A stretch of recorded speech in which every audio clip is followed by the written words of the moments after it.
अस्सलाम वालेकुम दोस्तों, उम्मीद है आज सब खैरियत से होंगे।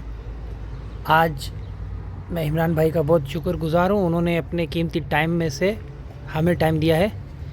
आज हम इनसे बात करेंगे इनके स्ट्रगल और इनके करियर और इनके यहाँ तक पहुँचने के पूरे प्रोसेस के बारे में। जी इमरान भाई। अस्सलाम वालेकुम वरहमतुल्लाह। और जो मेरे प्यारे भाई बहन सबको नमस्कार तहे दिल से। फैमिली जो भी मेरे सब्सक्राइबर्स हैं और जो नहीं देखते हैं, मेरे को स्क्रॉल कर देते हैं, उनका भी तहे दिल से शुक्रिया। और सबसे पहली बात, अब आप मुझे बताएं कि आप इस होटल लाइन में कैसे और कब आए। या तो सबसे पहले बात है 2019 की। 12th पास आउट किया और 12th पास आउट करने के बाद जो बेसिकली मैं मेडिकल स्टूडेंट, मतलब जो मेरा 12th जो था पीसीबी था, फिजिक्स केमिस्ट्री बायोलॉजी, और जो मैंने प्लानिंग कर रखी थी कि मेरे को मेडिकल लाइन में जाना है। बट अनफॉर्चुनेटली कुछ फाइनेंशियल कंडीशन ऐसी आ जाती है कि हमें ना चाह कर भी हमें उस रास्ते पे डाल देती है कि हमको उसको चलना पड़ता है मजबूरन। और सबसे अच्छी बात यह है कि अल्लाह ने मुझे एक ऐसी हिम्मत दी कि उसी रास्ते को मैंने अपना एक जो मेरा गोल था, उसी रास्ते से अपना गोल, जो मेरा एम था, अचीव करने का सोच लिया था। और मेरी जर्नी स्टार्ट हुई, मैंने होटल मैनेजमेंट का डिप्लोमा किया, उसके बाद मैंने 6 मंथ का इंटर्नशिप किया।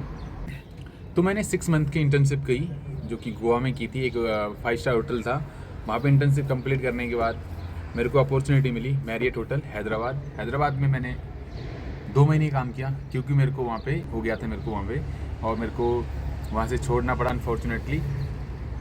उसके बाद जो मेरा नेक्स्ट स्टेप क्या था, मैं 2-3 महीने 3-4 महीने घर पे रहा क्योंकि मेरे को रिकवरी करने के लिए टाइम चाहिए था।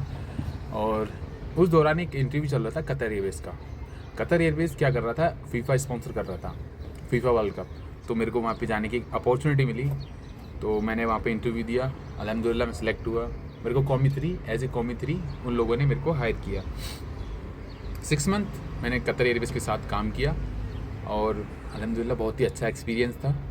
उसके बाद बैक टू इंडिया जाने के बाद मैंने एक इंडिया में होटल है, मैंने अपने सीनियर शेफ़ को कॉल किया, उन्होंने मेरे को एक होटल में ज्वाइन कराया और मैंने इंडिया 2-3 महीने काम किया। वहाँ पे अल्हम्दुलिल्लाह बहुत अच्छे लोग थे, उन लोगों से मेरे को हमेशा इंस्पिरेशन मिलती है।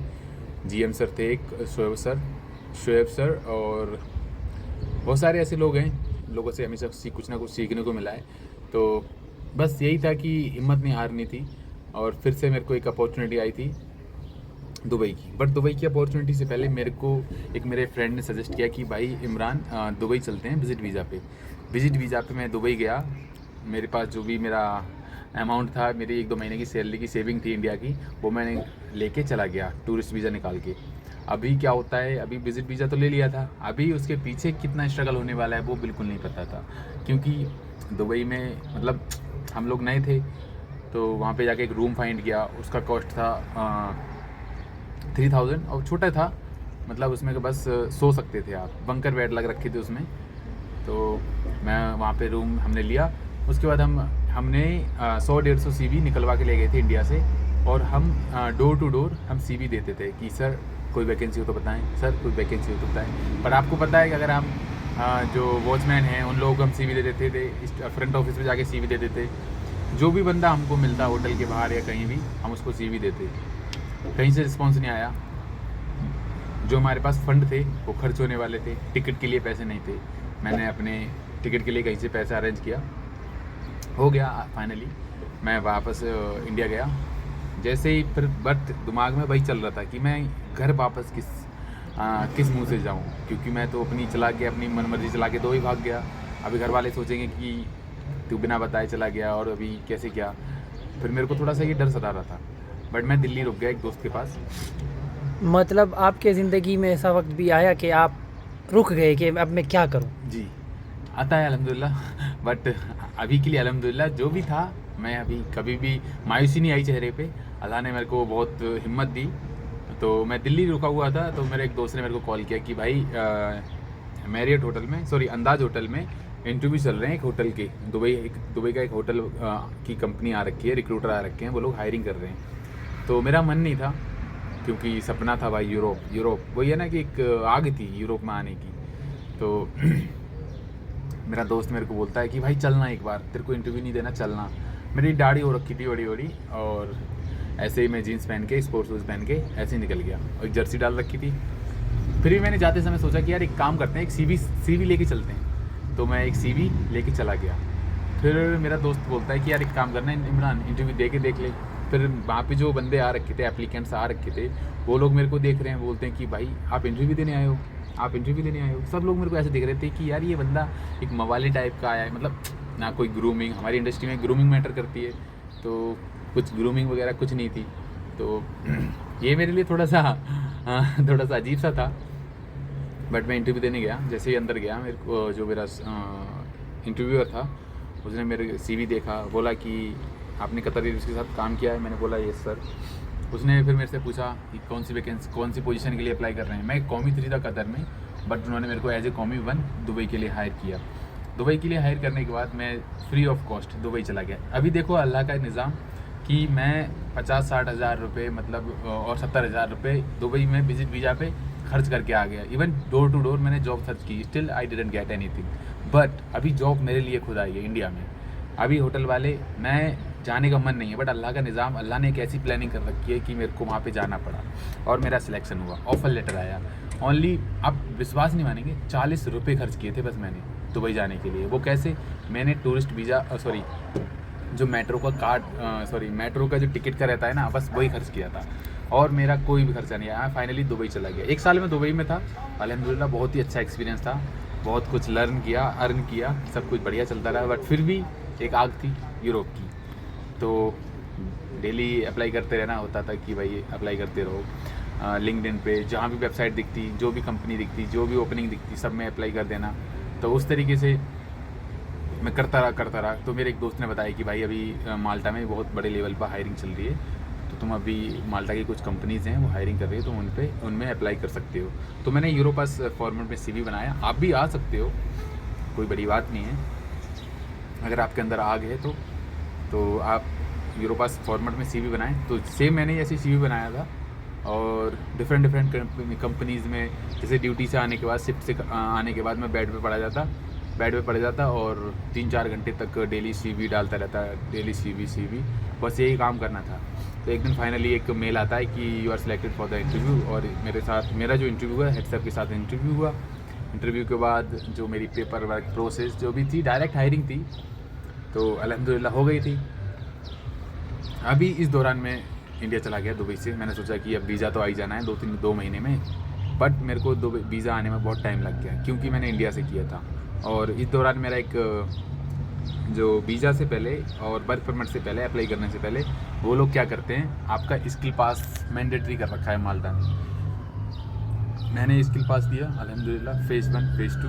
इवन मैं बहुत सारे लोगों की हेल्प करता हूँ। अगर किसी को फेज़ 1 करना है, सारे ऐसे मेरे सब्सक्राइबर्स हैं, व्यूवर्स हैं, जो लोग मेरे को बोलते हैं हेल्प के लिए, मैं हेल्प करता हूँ उन लोग की। स्किल पास की हो या फिर किसी भी डॉक्यूमेंट चेकलिस्ट, कोई भी प्रॉब्लम आ रही हो, तो मैं उन लोग की हेल्प करता हूँ। अभी भी अल्हम्दुलिल्लाह करता रहूँगा, आप लोगों के लिए वीडियो बना रहा हूँ। तो उसके बाद स्किल पास दिया और वर्क परमिट आ गया। उसके बाद जो भी मेरी जो फाइनल था, BFS सबमिशन वगैरह सारा मैंने इंडिया से किया। 80 डेज़ आफ्टर लॉन्ग टाइम, ये अच्छी दिन बहुत बड़ा टाइम रहता है। 80 डेज़, इस दरमियान मैंने अपनी फैमिली के साथ टाइम बिताया, और खेती-बाड़ी, किसान आदमी है भाई, तो सब कुछ चलता रहा।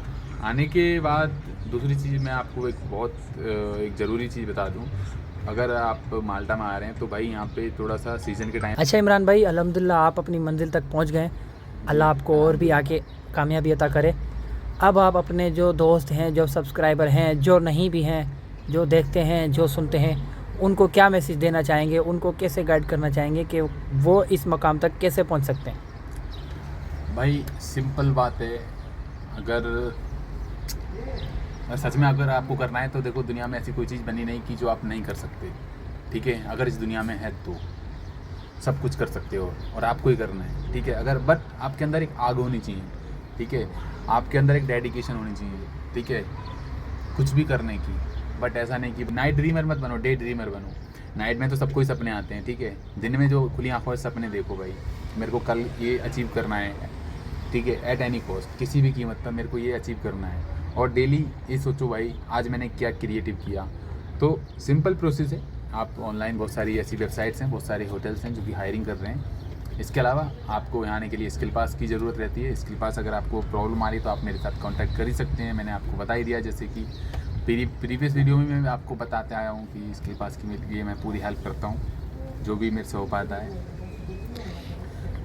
स्किल पास तो आपके हॉस्पिटैलिटी फॉलोअर्स के लिए, जो हॉस्पिटैलिटी से नहीं है, for example accounting, security, IT, engineering, उनको आप कैसे गाइड करेंगे? उनके लिए भी सिंपल है। उनके लिए जो बंदे के लिए स्किल पास एप्लीकेबल नहीं है वो डायरेक्ट वर्क परमिट के लिए अप्लाई कर सकता है, but after finding job. Okay, एक अच्छी जॉब फाइंड करो, जेन्युइन जॉब फाइंड करो, अच्छा एम्प्लॉयर ढूंढो, ठीक है, और किसी एजेंट के चक्कर में मत फंसो। मैं आपसे ये मेरी हम्बल रिक्वेस्ट है आपसे, क्योंकि बहुत सारे एजेंट ऐसे हैं जो कि मैं देखता हूँ यहाँ पे बहुत सारे ऐसे बंदे हैं जो 6-6, 7-7 लाख लगा के आए हैं, बट यहाँ पे आके बस भाई वो लोग दुखड़ा सुनाते हैं कि भाई मैं तो लुट गया, ये हुआ वो हुआ। ठीक है, ऐसी सिचुएशन क्रिएट ना होने दें, उससे पहले ही समझ जाएं। ठीक है, ऑनलाइन जॉब फाइंड करें, बहुत सारी जॉब हैं लिंक्डइन पे। आप डेली अप्लाई करो, आज नहीं कल, कल नहीं परसों, परसों नहीं एक दिन ना एक दिन आएगा। पेशेंस रखो, इंशाल्लाह सब कुछ होगा अगर आपने सोच रखा है तो, और आपका सपना भी पूरा होगा। जब मेरा हुआ है तो मैं भी तो एक नॉर्मल से एक छोटे से गांव का एक साधारण लड़का हूँ, मिडिल क्लास हूँ। फैमिली में सारे फार्मर्स हैं, किसान हैं। मैं भी कौन से कोई शहर का बंदा हूँ कि भाई शहर का ना मेरे को कुछ पता। मैं ऐसे गांव से बिलोंग करता हूँ जहाँ पे लोग मेरी इंडस्ट्री के बारे में नहीं जानते, जहाँ पे लोग देश विदेश के बारे में नहीं जानते हैं, बट उन लोगों को ये लगता है कि भाई विदेश होता कैसा है। ठीक है, सुना तो सब नहीं होता है कि विदेश एक है, ठीक है ना। तो ये सारी चीज़ें हैं, बहुत ऑकवर्ड सा फील होता है जब मैं घर से आता हूँ तो फैमिली वाले बेचारे सारे निराश रहते हैं, बट क्या करे जाए, सपने ऐसे हैं, जिद है ना, कुछ करना है। चलें ठीक है इमरान भाई, आपका बहुत शुक्रिया, आपने हमें टाइम दिया। उम्मीद है आपको सुन के, आपको देख के लोगों को ये सबक मिले कि एक छोटे से गांव का लड़का मेहनत से यहाँ पहुँच सकता है। तो आपको फॉलो करके वो भी इंशाल्लाह अपनी मंजिल तक पहुँच जाएंगे। आपको भी बहुत सारी दुआएं देंगे। और मेरी आप सब देखने वालों से रिक्वेस्ट है कि इमरान भाई को सपोर्ट करें, इनको फॉलो करें, इनको लाइक करें और इनसे अच्छी अच्छी बातें सीखें और अपनी ज़िंदगी में आगे बढ़ने की कोशिश करें। आमीन।